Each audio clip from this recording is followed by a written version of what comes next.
Yo sé que eso es lo que estás buscando. Es una pregunta difícil para los reclutadores. Sobre mandar a hacer una camiseta que diga busco unicornios en la vida. Me encanta. Literal, sí. Un buen candidato siempre va a saber qué metas quiere. Que no son malos candidatos. Puedes ser el mejor candidato, pero si no te sabes vender. Bienvenido a Coffee Break con P, un espacio para desconectar, tomarnos un café y hablar con P de personas, propósito y potencial. Soy Paola, psicóloga organizacional y tu work bestie en este break de 15 minutos. Aquí le damos voz a todo lo que vivimos en el mundo laboral. Tomémonos un café y hablemos. Bienvenidos a otro capítulo de Coffee Break con P. En el día de hoy estamos con una invitada súper especial, una coworker de mis vidas pasadas y ahora también amiga.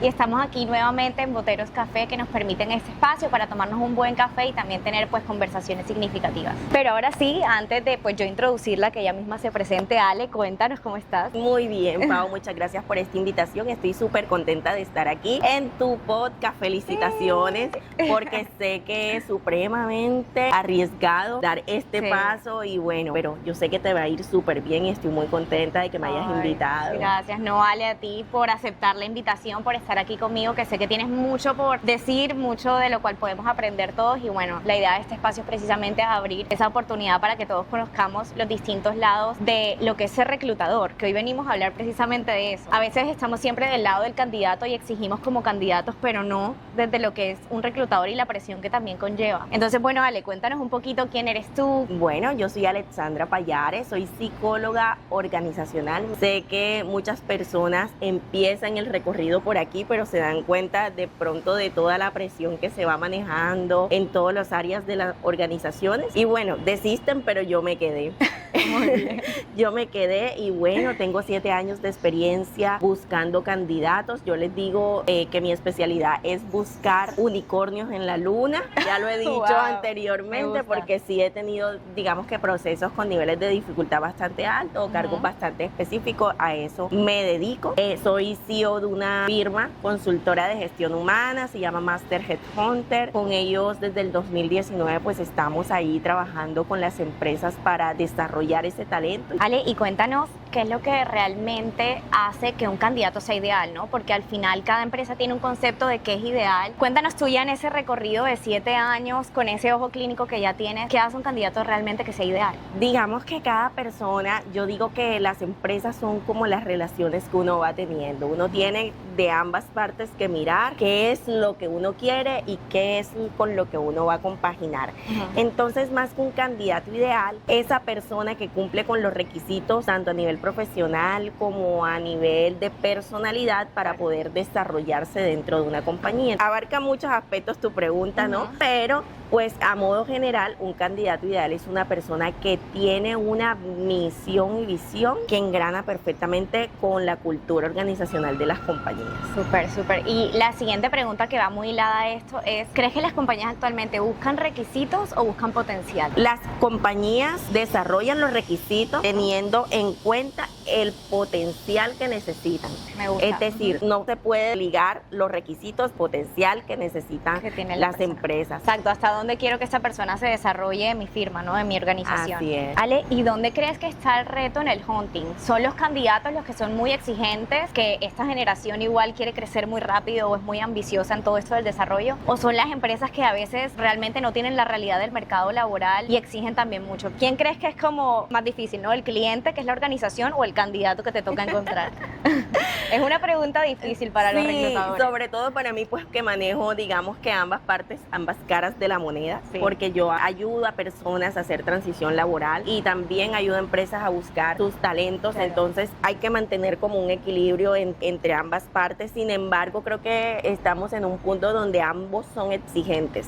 Las compañías saben lo que quieren y los candidatos con grandes potenciales saben lo que quieren. Entonces no se van por menos y las compañías pues a veces también hay que empezar a lidiar con estos presupuestos que manejan frente a lo que quieren, frente a lo que requieren. Ahí es donde selección es un puente, pero es muy difícil porque claro, de ambas partes estamos siendo presionados. Ya nos exigen feedback, nos exigen retroalimentaciones, nos exigen muchas cosas y uno está ahí como que ¿cómo hago para mantener a gusto, no? Porque a veces es difícil mantener contentos a ambas partes, pero a gusto tanto a los candidatos como a las empresas que buscan este personal. Claro. Ale, y con esa exigencia, ¿no?, que están haciendo los candidatos, que también tienen un rol muy activo, ¿cuál dirías que son esos aspectos que actualmente tú estás escuchando que el candidato está requiriendo, que está exigiendo una empresa? Bueno, los candidatos ahora mismo de las empresas exigen compromiso, exigen honestidad ante los procesos, exigen el conocer hacia dónde van para no ir a ciegas, y bueno, eso también tiene un poquito de componente clínico,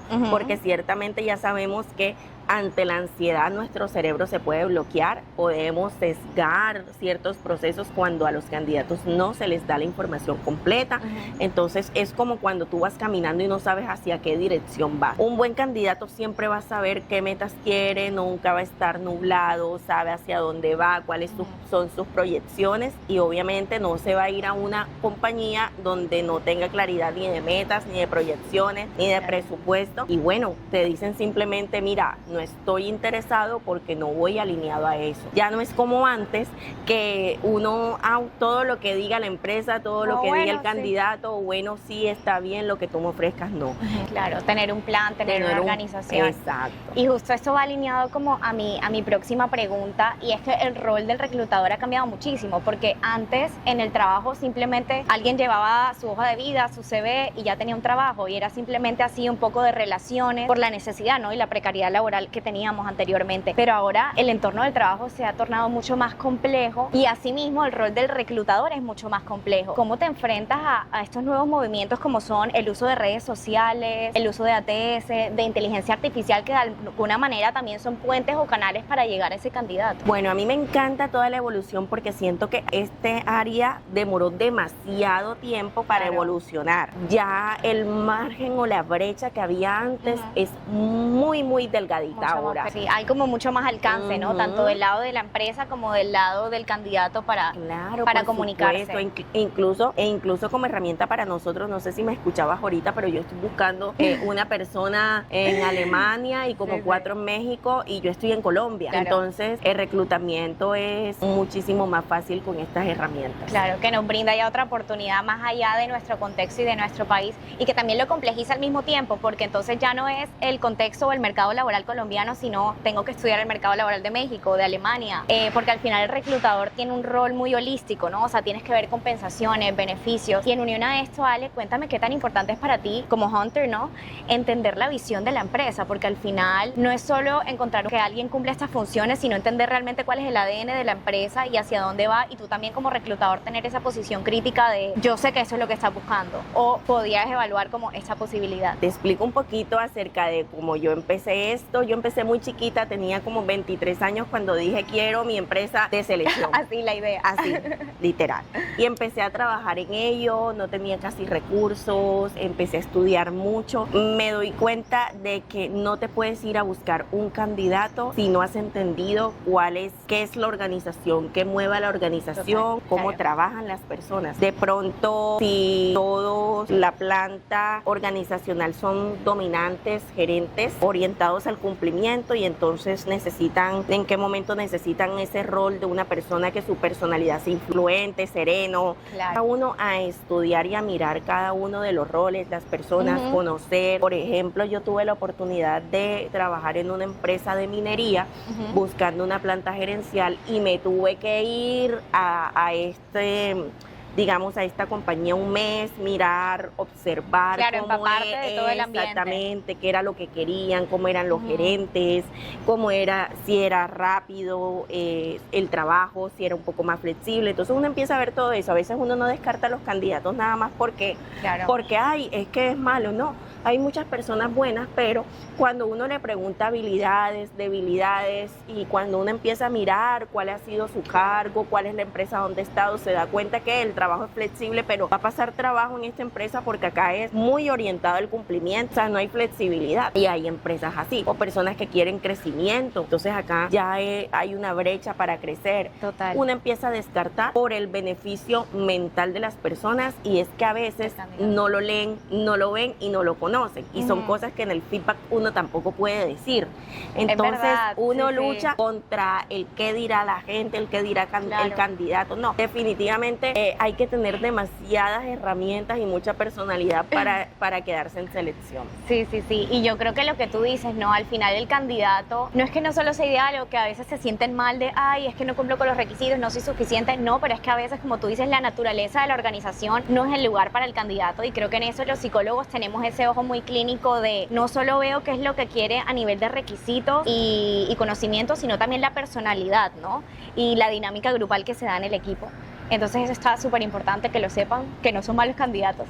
No, y además hay candidatos, por lo menos que yo sé que son muy buenos, que en esta empresa no los veo, pero me llega una vacante de otra empresa, la misma, por lo menos auxiliar de cartera en uno, y yo digo, no, pero es que aquí esta persona es un poquito más dada al servicio y acá necesitan es una persona que esté muy rigurosa.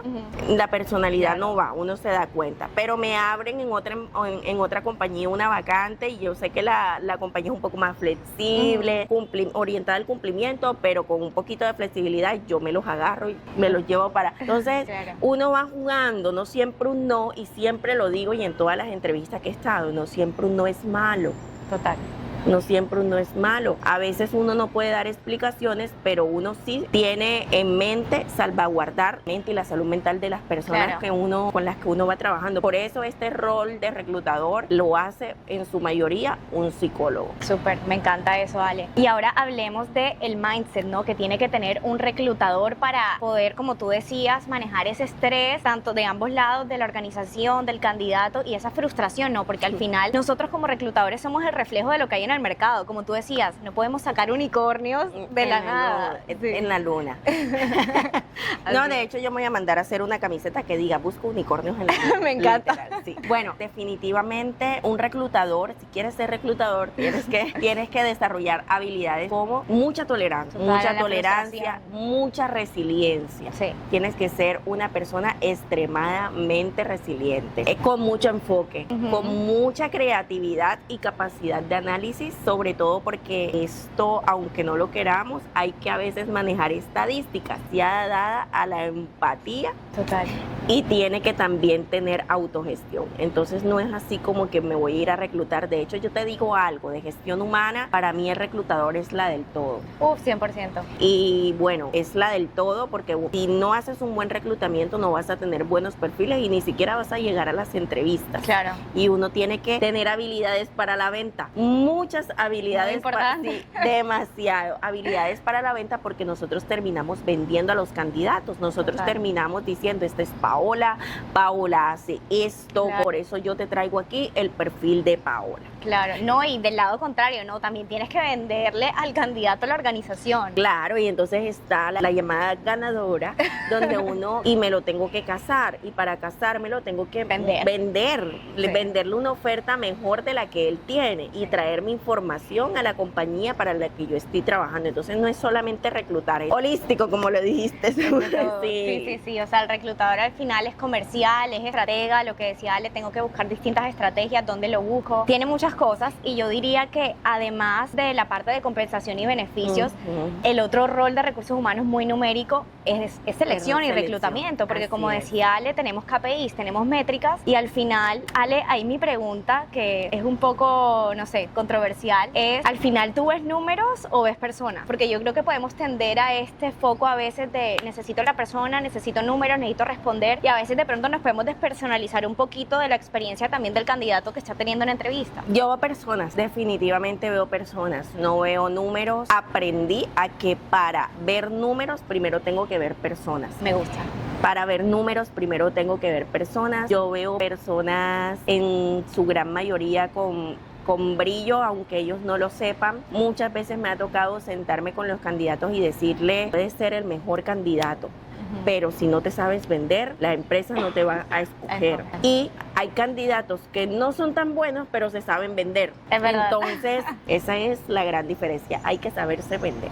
Es muy importante. Y lo que tú decías, no, Ale, al final esto es transaccional y los reclutadores quieren que tú quedes. O sea, realmente nosotros lo que queremos es cubrir la vacante lo más pronto posible y no estamos allí como defensores o como críticos a evaluar y a buscar lo negativo o el gap que te falta, sino realmente a pues llevarte a ese otro nivel o a esa nueva oportunidad. Ale, y finalmente unas 3 preguntitas rápidas. ¿Qué es lo que más te gusta de tu trabajo? La verdad, me encanta hablar con la gente. Es una cosa impresionante. A mí me encanta sentarme y escuchar a la gente. Ay, hiciste esto. Súper. Ah, cuéntame más. Dicen por ahí que los psicólogos tenemos alma de chismosa. Ay, sí, eso. 100%. Y luego, cuéntame qué es eso que no te gusta de tu trabajo, que no te gusta tanto. Bueno, esa pequeña parte donde tienes que decirle a la persona que no quedó y que tú sabes que no le puedes dar las razones al 100%. Ok. A veces sí, y toca ahí como maquillarla, pero es que hay jefes que son abruptos o simplemente no hicieron match con la persona y se sesgan en el no. Yo entiendo que estar sin trabajo te puede costar un poquito,